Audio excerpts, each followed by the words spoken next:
Hey folks, welcome back, Open Pagan Church. You'll notice on the screen right now we have our one and only sponsor, the XN server over on PS4 Conan Exiles.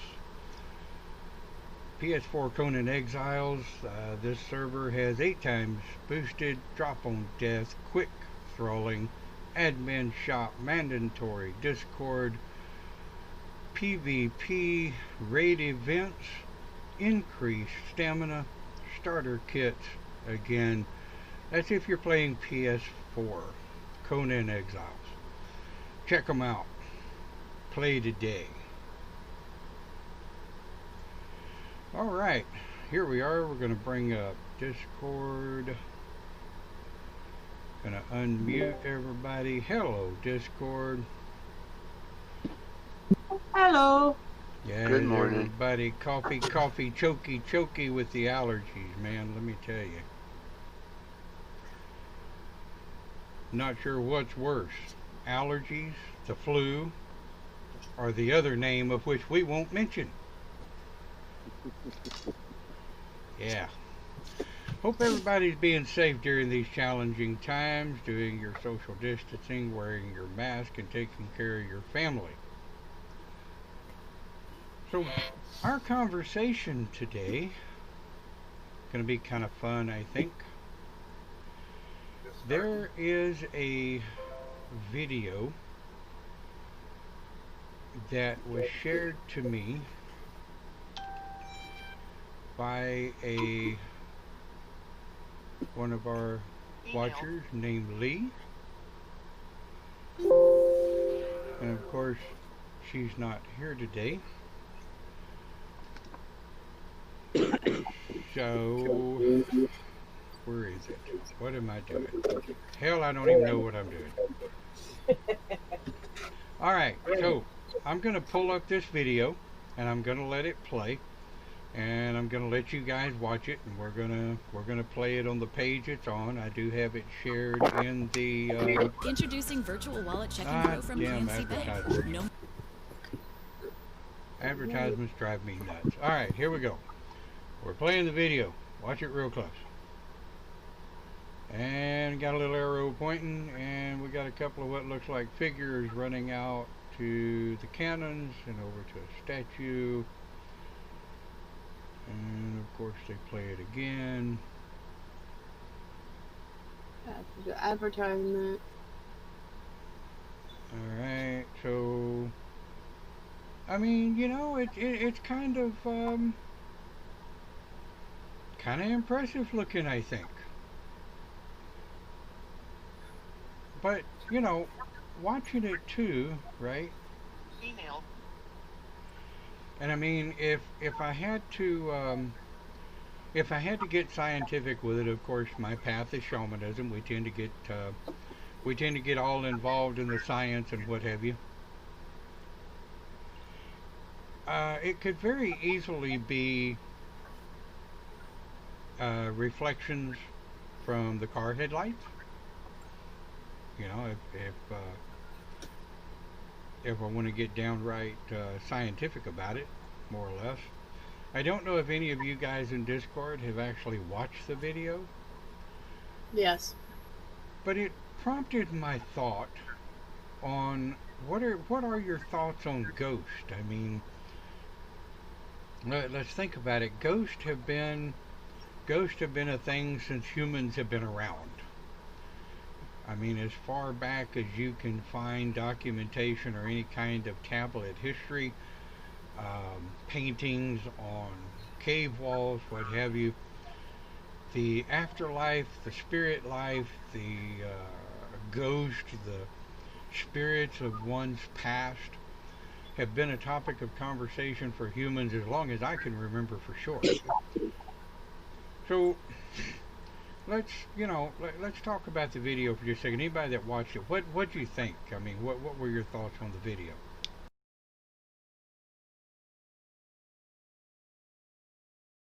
Well, it kind of, they've proven that that was a true video. I think some people have. For me, the ghosts, I think they are real. There is spirits, ghosts, whatever you want to call them. There's out there. I've had the experience with the ghost too, on my cameras and stuff. Scared the crap out of me. So it's like any of, how could anyone fake that? I mean, technology can do it, but it's the guy driving. It's real action. So how could he fake that? I mean, from just to play devil's advocate here for a minute, right? Putting my personal thoughts aside, I do video editing for our Open Pagan Church all the time. Yeah, it's true. Before I upload the videos, I go through them. I make sure they're clean. May have to cut a little bit here and there. Haven't had to do that in a long time, but I mean, ghosting images onto a video is relatively simple. And I'm not saying that's what was done. I mean, don't get me wrong. Hell, um, I grew up on a ranch. Grew up out in the woods, and there were multiple houses that we had growing up. The spirit activity was absolute insane. Lights would turn themselves on and off. You would have cold spots in the house. It may be 90 degrees outside, and you'd have cold spots in the house. So, I mean, um, and Debbie posted in the chat, why did the ghost react to things in the here and now? Well, I mean, there've been reports of ghost and spirit creatures reacting and interacting with things in the here and now. I think the ghosts are coming back to here and now because the way the world is now, they're trying to help us either correct things or get us to notice things. Well, yeah, Debbie says I ghost hunted for a while with a group of people with cameras and all the gadgets and what have you. Says I never really captured anything despite being around an awful lot of action. And I tend to agree with you, Deb. I know that one of the years I was there in Scotland, I was fortunate enough to have been invited with you with this group of people that were ghost hunting. There was a lot of activity, there was a lot of energy, there was a lot of things going on, none of which memory serves. That was a while ago. But memory serves, I don't think we caught anything on EMTs. I don't think there was any video captured, but you could definitely tell there was spiritual energy going on in the house, in the location. That's like your old property. The washing machine in the trailer. Yeah, well, yeah,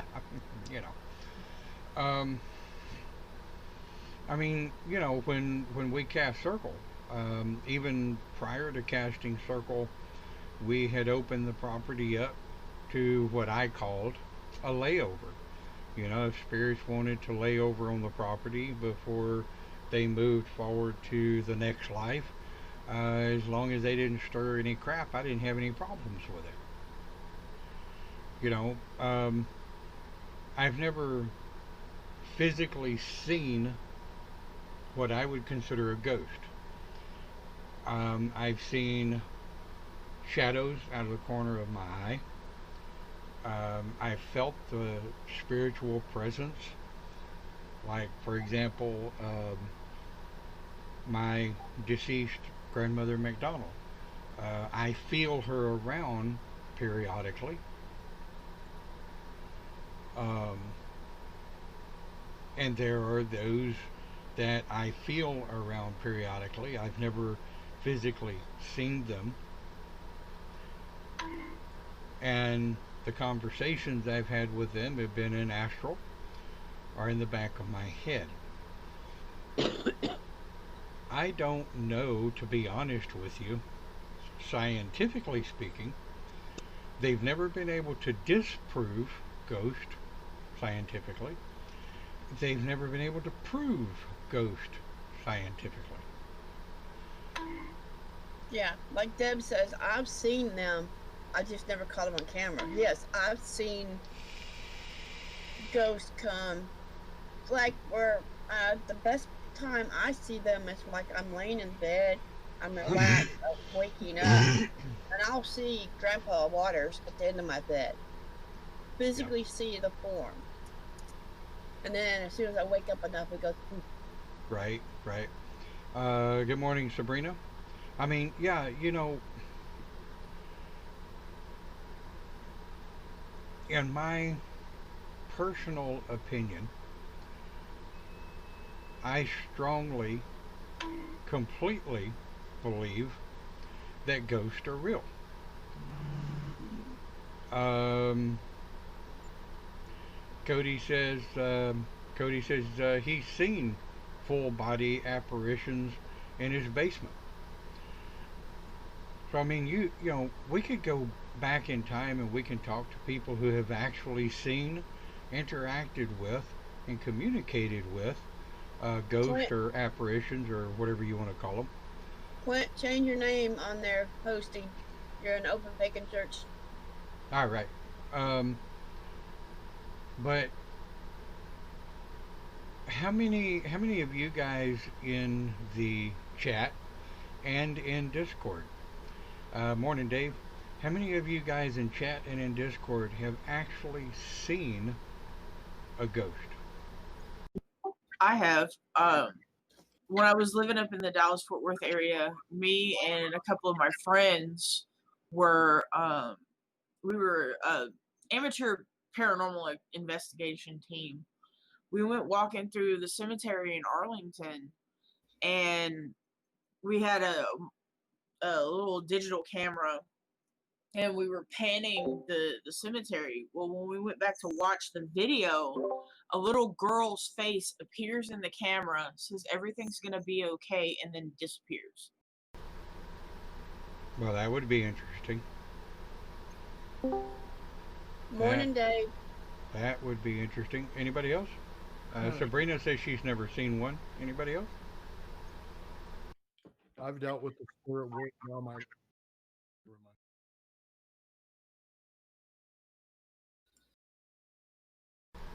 I think Dave said he's seen them. Yeah, I've dealt with the spirit world all my life. But Not it's, talking about ghost.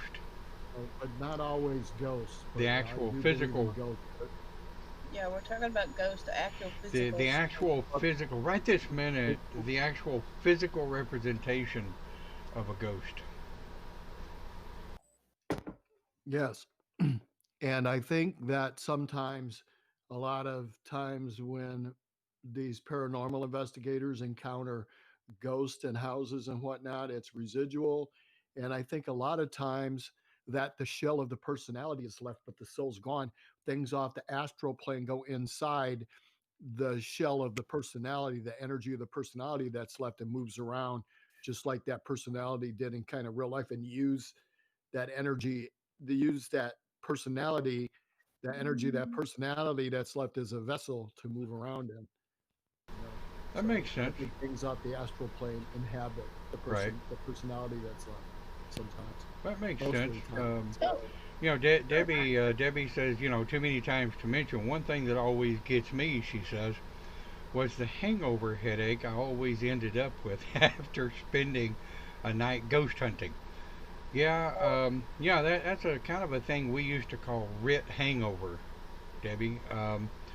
Writ hangover was a night full of energy where your energy playing, you're raising energy for one event or another, and almost all of us would end up with ritual hangover the next morning. There's one thing. Hang on, Clint, my brother and me. I forgot about this. When we were little, over in Virginia, we're in our young age, 10 or 9 or something like that. We had a little girl ghost that come around us, and we'd be sitting in the downstairs in the cellar basement, and she'd pop up and we would start playing with her, just looking like a real person, but she was a ghost. Yeah, I mean, those are cool. I had, there was one of the houses we lived in Crosby, Texas. It was built in the 1800s. The guy that built it was a major, I think, in the Army. And my upstairs room had popcorn holes in the ceiling. The roof on this house were the old cedar planks. And yet, the house built in the 1800s, popcorn holes in the ceiling in my bedroom. I never got cold. I never got wet. I always felt a presence that I was protected. And I think I was 11 or 12 years old at the time. And when I would be lifting and moving bales of hay that weighed as much as I did, I always felt like there was somebody on the other side helping me lift these bales of hay. Now, I never saw anything, but I always felt the presence. And when I would move things or do things that were way above what a 10 or 11-year-old should be able to do, I always seemed to have help. So I'm an absolute firm believer in ghost. Anybody else have any, I hesitate to use the cliche term ghost stories, but you know, keep it real, because we've got people that watch our channel that may be experiencing something in their homes, in their workplace, in their environment that they may not quite know how to handle. And that's going to be some of the things I'm going to be covering in the next segment of our broadcast, is some of the best ways to handle ghost interaction. Now, I don't want to get into just the spirit side. I don't want to get into the metaphysical side of it per se. Excuse me. I want to try to stay in the here and now, and how we deal with ghost, if you will, in the here and now. Well, there's ghosts in our house right now. We have cats. We have pets, the cats and dogs running around, so because they play with my animals. But it can be, I mean, that or fairies, but but it's, it can be not just people, it could be animals. Right.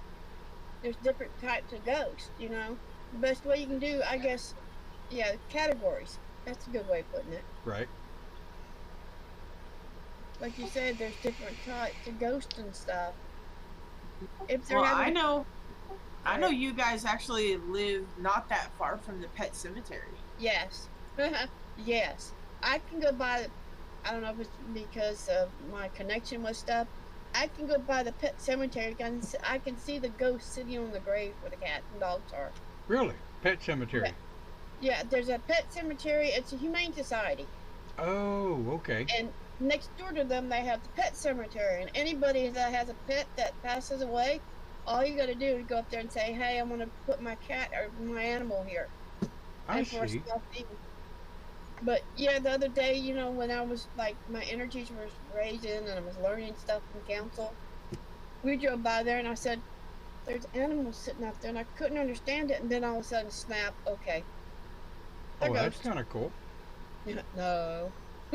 No? At the time, it scared the shit out of me, but now it's like, hi guys, how you doing? Okay. All right. Yeah, there's a pet cemetery. It's kind of cool. Sounds like it would be, yeah. The only reason why I know there's a pet cemetery is because right out in the middle of it is a Pokestop. Yep. There's a what? Pokemon. Never mind. Oh, got it. Pokemon game. Okay. Paul's got something to say. Hang on. All right. Are we talking about, have you seen them, or what could be the reason for their existence? That's going to be coming up next. Okay. So, in this segment, have you, and what Paul was saying will be coming up, but do you have any examples of where, Cindy was talking about um, how this little girl would show up and play with them. Well, let's talk about now. Have you physically interacted with a ghost by definition?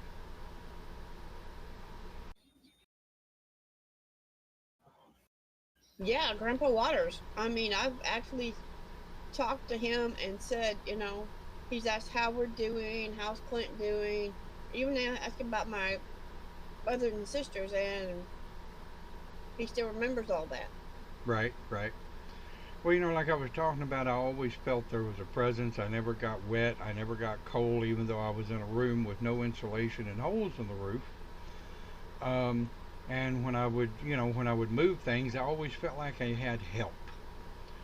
Um, Things that may be going on in your environment, in your home, maybe someplace where you spend a lot of time. Have you ever experienced physical interaction with ghost? Okay, so Debbie says having one try to choke me, another stabbed me, and it was upset I didn't die. Damn, that's ominous. No, I have to say I've never had that interaction. I don't want one. Okay, that would be messed up. Yep. Anybody else had any kind of experiences, kind of like what Debbie was talking about or what I was talking about, where you've actually physically interacted with a ghost? Come on, Cooney. Have you had Oh, any? no. You're not pulling me into this conversation. I'd be here all fucking day. Ah, come on, you Louisiana coon ass, step on up with your croaking self, and I know you got a story or two to tell. Just a short one, please. Well, we had one ghost in the house in Pasadena. It was the ghost of a 6-year-old boy. He would interact with us constantly. He loved playing with the animals. And when Tink and him came to stay with the baby, he would play with the baby. He would stand at the back window and antagonize the dogs outside.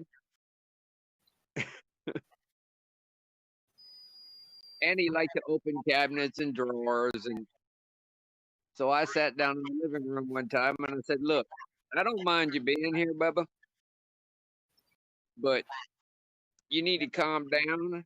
You can play with the animals all you want to. You can play with the kids all you want to, but stop opening the cabinet doors and the drawers, because when I get up in the middle of the night and I want to go get something to drink, I'm hurting myself." Yep, yep. Running into a door is not fun. Yeah, Eventually he calmed down. I tried to do some research to see if anybody had passed away in the house. A child had passed away in the house. The house was 50 years old, and the next door neighbor lived there the entire time, and she said no child had died in that house. So the only thing that we can figure is it was probably like an early settler, a child that was, killed by the Spanish raids or the Indian raids or something like that.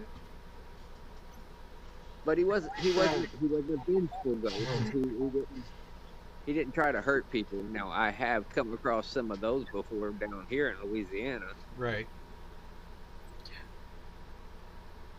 Well, Debbie. Well, that's like Uh-huh. that's like the one when we went to New Orleans. Me and a friend, I won't mention his name, and another friend. We were walking down Bourbon Street, and I never believed in the ghost until that happened, and because they're in the 18th century clothes, walking down the street, going through people, but stopped and say hello to us. because he knew you could see him. Right. Get out of me. Oops. Leigh just coming in, say, hey, I'm sorry I'm late, but I'm here. Thanks again, Leigh, for the topic. Debbie said, you know, I had one really funny, actually kind of twitchy. You know, every once in a while we encounter these little ghosts that are kind of zingy and fun to watch, I guess. But, you know, Lester was talking about opening cabinets and stuff. You know, the one we had when I was living with my parents in Liberty, we had one that traveled with my mom and my stepmom, wherever they were, he was. We called him George, for lack of a better anything else to call him. You'd be asleep, he'd turn on the light. You'd walk into a room, you'd turn the light on, you'd hear a little giggle, and about the time you're negotiating furniture, the asshole would turn the light off. Prankster ghost. Huh? I wonder what's going on in my house right now, because someone's turning the air conditioner down. It's none of us, but it was down to 72 degrees, and we never do it that low. I'll tell you one of the ways you can check that. Try to get a hold of a Nest thermostat, N-E-S-T thermostat, and it tells you not who, but when temperatures were adjusted. It has an app where you can check it on the computer or on your phone. You can set it for a way. Hell, I sound like a Nest advertisement. But we had one in one of the houses we lived in. Camille and I did, and we figured out that the temperature would be reset in the house between 2 and 3 a.m. in the morning. Now you're talking about the dead of summer, and the heater would get turned on to 80. What the hell? Yeah. You talking about the trailer house? Well, no, I'm talking about one of the little houses we lived in here. Prior to that, I was talking about living with the moms in Liberty. Lester, you lived in that house for a while there on property in Liberty. I lived in the big house. Yeah, Mom and them's house. Yeah. Right. That's the one I'm talking about with the lights that would turn themselves off and on. Oh, that was constant. That's like in the blue trailer. We were sitting there sleeping at night. I wake up and the washing machine and dryer were going and clothes were being washed, and nobody did it but the ghost. Cindy, you lived in Mama's old trailer, right? Yes, Mama did it. Yeah, Mama loved jacking with people. My grandmother was a hoot. But the property where Camille's trailer ended up, that had some really weird vibes to it. I couldn't go out there after dark. Yeah, it. The property in Liberty we're talking about, it was broke up into three segments. There was my segment on the east side, and the center was Mother and Wendy's property, and then on the west side was what was considered Wendy's property. And the property, depending on which area you were on, there was a boatload of spirit interaction, so to speak. So when we're thinking about ghost, Leigh says my mother comes by my house, and she likes to move around in the kitchen, opening only one particular drawer. All right, Leigh, I'm interested to know what's in the drawer. Yeah, maybe I don't want to know. Oh, come on. Was it the cutlery drawer?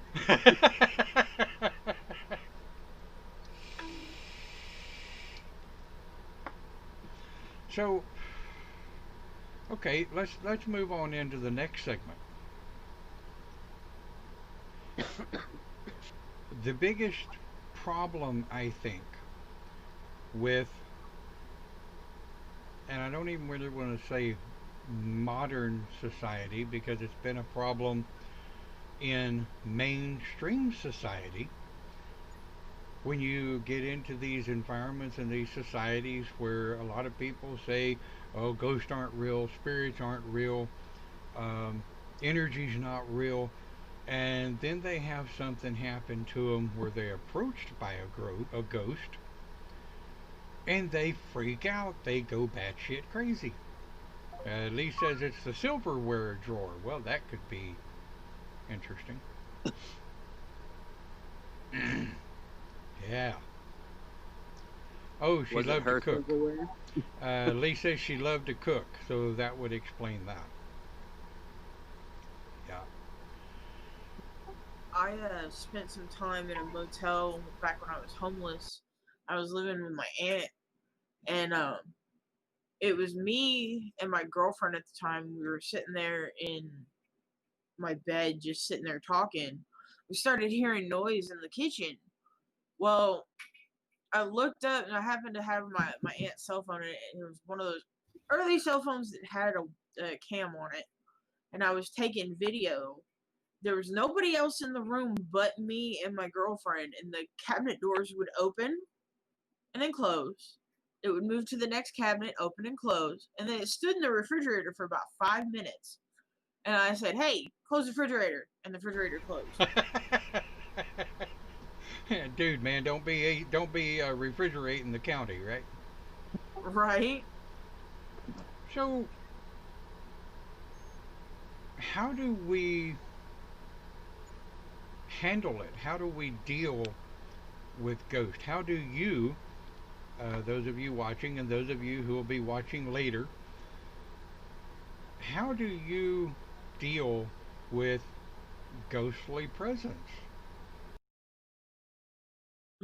I talk to them just like they're actual people standing there talking to me. Yep, so do I. But, you know, we've helped, I know the HOP have helped a lot of people. And, you know, the Grove of the Celtic Shaman that me and Cindy and Clint are in, we approach it from a shamanic standpoint, and of course the shamanic standpoint live on the spiritual realm.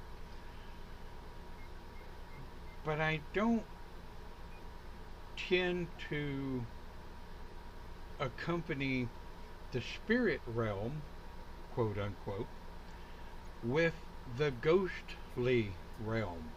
Does that make any sense? Makes sense to me. I mean, yeah, okay, ghosts are spirits, spirits past, right? But when I'm thinking about the ghostly realm, I'm talking about the here and now. You know, there are multitudes of different types of ghosts. There's the angry kind that Debbie was talking about earlier. Then there's the fun ones, the ones that like to joke around and just play around and let you know, hey, I'm here.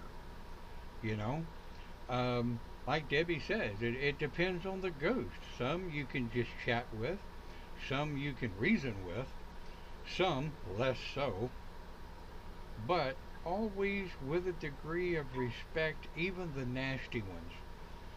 What is she talking about with a degree of respect? I respect a ghost just like I respect a living person.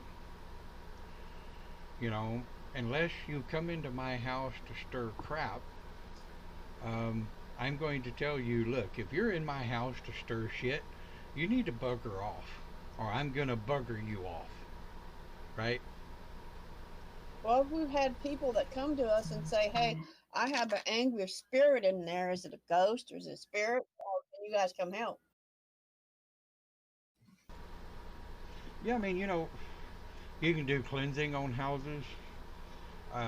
You can cleanse the house. I don't ever use the word purge. You'll never hear me use the word purge in a cleansing. But I mean, you can cleanse houses, furniture, and I will tell you, ghosts will inhabit objects. I've got my mother's old roll top desk in my office that came with its own little ghost and doesn't say much, doesn't do much, just kind of sits there and jacks with the roll top on occasion. I mean, I'll be sitting here at work, you know, answering phones and what have you, and the roll top will lift up about 2 inches and it'll slam shut. I'm like, look, dude, really, I'm trying to work here. Well, that's like the military desk that my dad had at the military base. It has a spirit in it of an old dead sailor.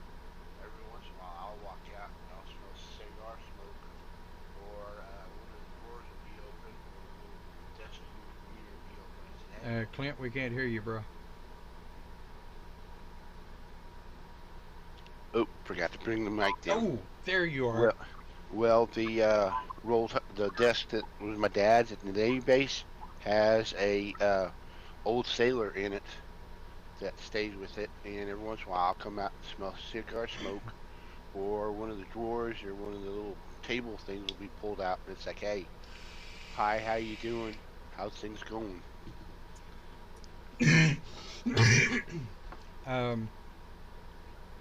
Leigh says my funniest thing that happened to me was just while I was overnight in the hospital after knee surgery. She says I thought I would try to move around without any help of a nurse.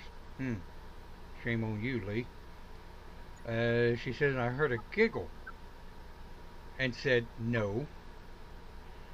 She said it was a little girl, and she stayed there while I was there. Did you listen to the little girl that told you not to move around without a nurse's help? Sometimes ghosts know more than we do. And, you know, yeah, she's also saying, you know, ghosts will attach themselves to objects, like what we were talking about. I tend to think, you know, ghosts are as a part of us as we are a part of the here and now. You know, it's like Dave was saying earlier that, you know, sometimes the recorded, and what he means by this, the recorded actions of a ghost in an old house. Humans are very predictable. Okay? We tend to do the same things every morning. We tend to do the same things every evening when we're getting ready for bed. And there have been old houses where people have lived in them 30, 40, 50, 60 years, whatever. Okay? And at night, they may do the same exact thing every night. They may walk the house, make sure the windows are latched or whatever they do. Back in the 1700s, their nightly trek may have been out to the outhouse with a candle or a lantern, and then they would come back from the outhouse. They might go through the kitchen or through the dog run if they had one of those, what some people call the summer kitchen. And then they might come back and they may go up the stairs to the bed. And they may have done this every night for years. Well, it's been said that the wood and the energy of the house and everything in a house holds that recording. So I guess the rhetorical question would be, is that a ghost, or is that a recorded playback of the memories of the house? What do y'all think? Could be both. Got anything? Yeah, it could be both. Yeah, a little bit of both, I think. But still, dealing with ghosts, and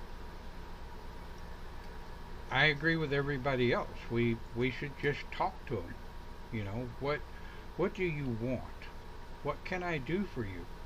Don't be rude to them. Don't be mean with them. Don't, you know, Don't get radical. What do you want in my house? Calmly. Some people are incapable of being calm, but calmly. What do you want? You know, is there something I can do for you? Do you need help crossing over? Are you just waiting to cross over? Are you just visiting? Is there a message that you have for me? Um, sometimes if a ghost is either trapped in or associated themselves with a piece of furniture, sometimes they may want to be set free. Sometimes they may just want to hang around and visit. What do y'all think? Well, ghosts, we us being spiritual and paganism, I guess we are able to be more open about it and be able to see them more. It also depends on the reason they're here. Right. And, you know, paganism has nothing to do with it. Ghost are ghost, and a lot of the ghostly reports are reported by Christian society because it freaks them out. But what I mean is that we're more open to.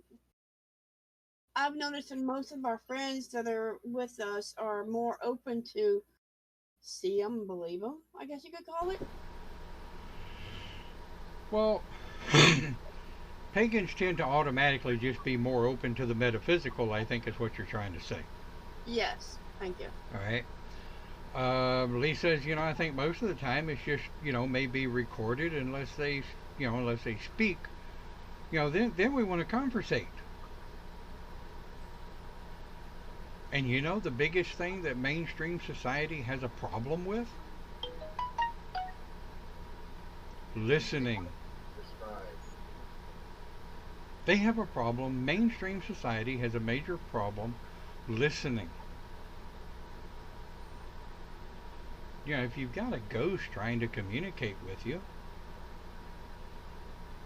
ask them what they want. And then listen. They may have unfinished business. What's that?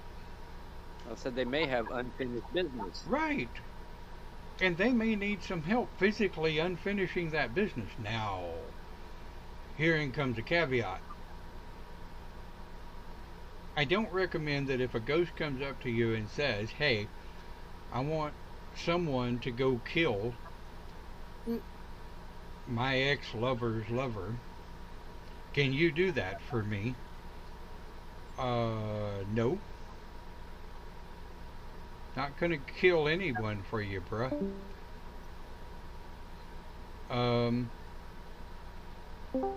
Debbie says, you know, also taking their egos out of the situation. You know, yeah, pull your ego out of the situation and sit and listen. Some ghosts may not can communicate with you vocally, but they want to show you.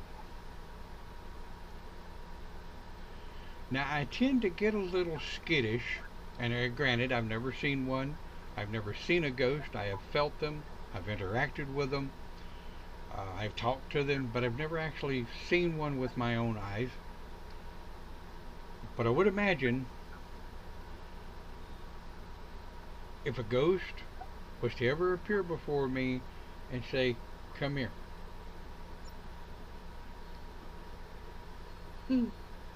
I might want to go, okay, where are we going? Gotta go to the bathroom. Hope everything comes out all right. Hope it's a flushing success.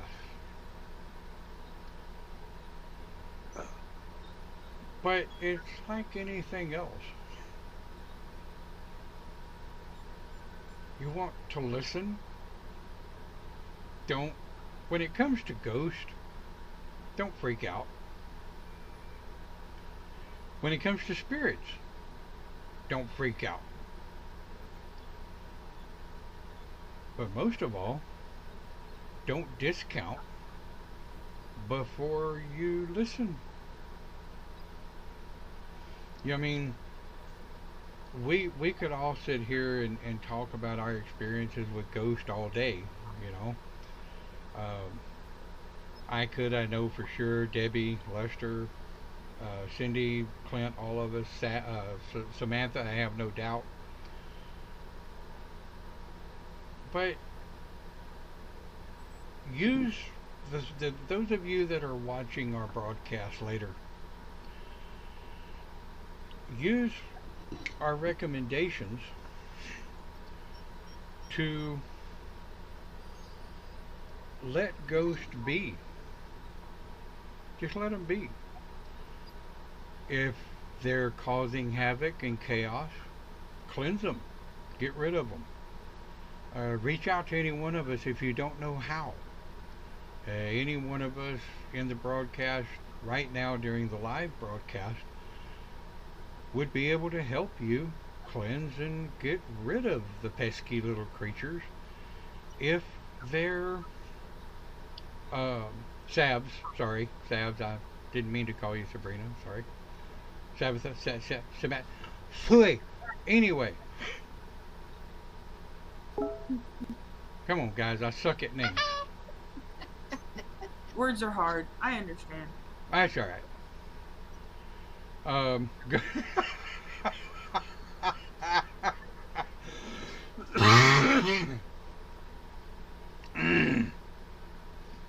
right, Debbie, I'm not going to repeat that on an open channel. I just don't even want to go down that road, but I agree with you. Yes, I do.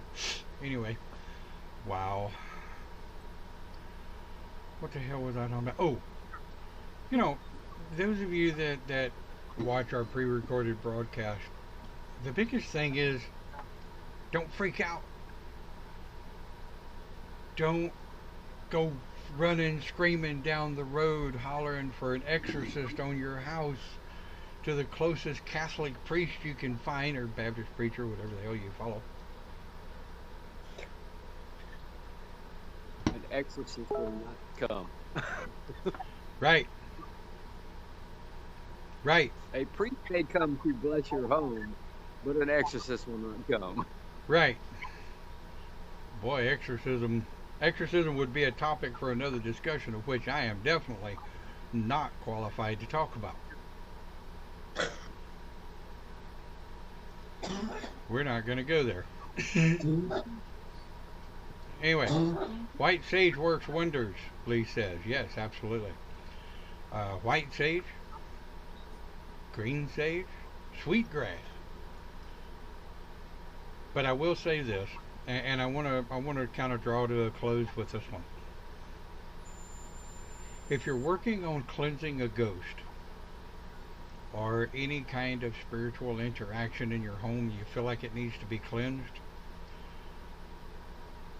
rule number one, make sure your heart is in the right place. If you're not sure what you're doing, reach out to an experienced practitioner that does these kind of things. They'll be glad to help you. And folks, if they want to charge you $100 to cleanse your house, you may want to think twice about that. I mean, yeah, okay. Donating a couple of bucks, paying for their gas, kind of helping them out, you know, whatever. That's just my personal opinion. But anyway.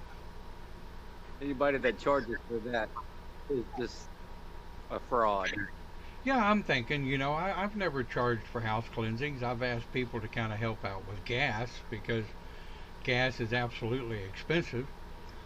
If somebody wants me to travel to do a house or property cleansing, I do ask for expenses because I'm a working guy just like everybody else. You don't have you don't set a price on the job. No, hell no. You know, and if you want to do a seance, I don't do seances. If you want to do a spiritual meditation, you know, seances is a mad juju. Oh, Ouija board. No. I have one. I have one in the house, but it's put away very safely. You never know what you get when you call up a spirit.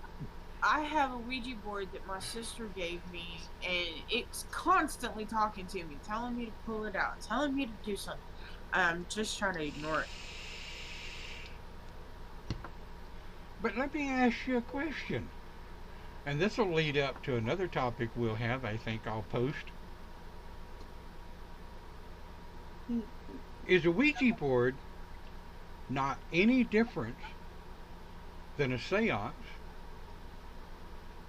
a spiritual rounding, a spiritual meditation to reach the spirits? Are any of the tools not the same in that it's the importance of understanding how to use them? Correct. Correct. Correct. I mean, I can use white sage, green sage. I could use a freaking candle, or my thumb, or my finger, to open a portal. And if I'm not paying attention to how I open that portal, there's not much telling what may come through. There's not much telling what may come through I may not can get rid of. Right.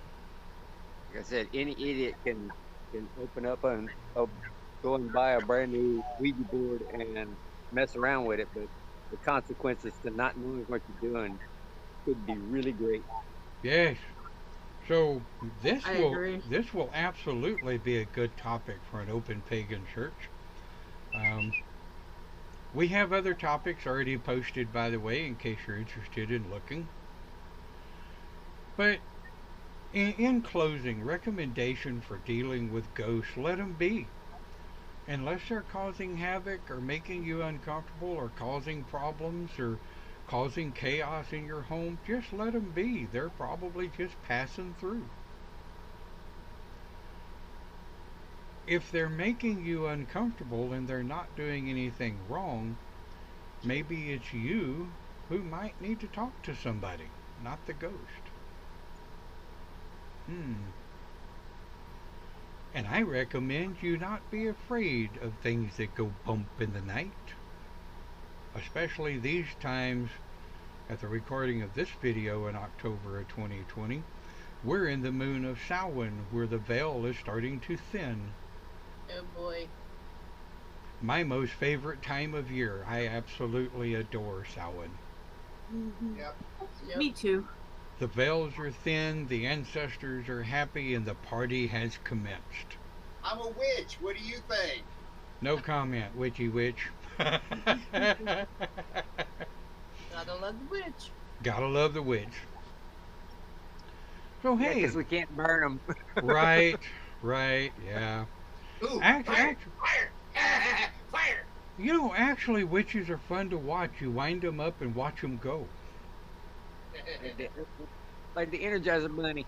Right. Let the chaos commence. I second that motion. Not that shamans are any less funny to watch when we get wound up, mind you. Wouldn't know nothing about that. Anyway, you guys, thank you for watching Open Pagan Church. Come check us out. Talk to us anytime you wish. If you have any questions, PM any one of us. If you don't know what PM means, it's private message. Anyway, have a great week. Thank you for watching Open Pagan Church, and we'll see you next time.